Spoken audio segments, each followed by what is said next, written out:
เจาะลึกจานเบรกเป็นยังไงแล้วมาดูกันครับว่าความหมายของแต่ละจุดเนี่ยมันดียังไงวันนี้มีคำตอบครับ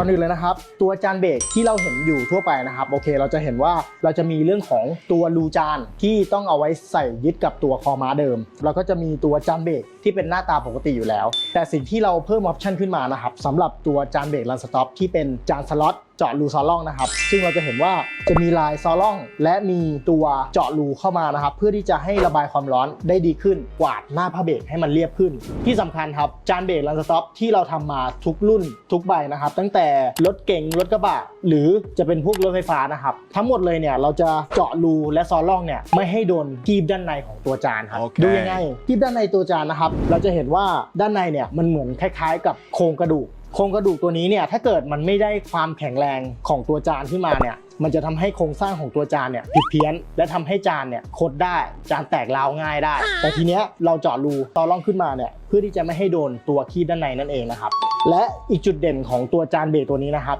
เราเจาะรูซอล่องขึ้นมาเนี่ยแต่เราเจาะรูประมาณช่วง2มิลนะครับโดยเบ็ดเสร็จคร่าวๆเลยสาเหตุที่ว่าทำไมถึงเจาะแค่2มิลเหตุผลเพราะว่าถ้าเราเจาะมากกว่านั้นนะครับจานมันจะตกสเปคทันทีจริงๆแล้วถ้าผมจะแนะนำลูกค้านะครับเวลาใส่จานเบรกเข้าไปอะครับจานเบรกเนี่ยมันสามารถที่จะเจียจานได้แต่ไม่ควรให้เจียต่ำกว่า2มิลของตัวสเปคเดิมครับเพราะโอกาสที่ทำให้จานเบรกไม่อยู่และทำให้จานเบรกคดเนี่ยมีสูงมากอันนี้คืออันตรายต่อชีวิตนะครับทุกอย่างของตัวจานเบรกทุกใบของรันสต็อปนะครับเราจะเจาะรูซอล่องแค่2มิลเท่านั้นและไม่ถูกกับตัวโครงสร้างด้านในก็คือตัวคีบด้านในนั่นเองนะครับทีเนี้ยฟินด้านในนะครับหรือเราเรียกกันว่าตัวคีบด้านในเนี่ยมันมีตั้งแต่ไส้ตรงไส้โค้งอยู่ที่ว่าจานแต่ละประเภทของรันสต็อปใช้ของตัวไหนถ้าเป็นจานเดิมเราก็จะใช้เป็นคีบตรงแต่ถ้าเป็นจานแต่งหรือเป็นชุดคาลิเปอร์ก็จะเป็นจานไส้โค้งนั่นเองนะครับอันนี้ก็จะแยกตามประเภทรุ่นละกันครับลูกค้าเคยถามเข้ามานะครับว่าถ้าซอล่องเจาะรูเนี่ยถ้าลายหมดเนี่ยจะเกิดอะไรขึ้น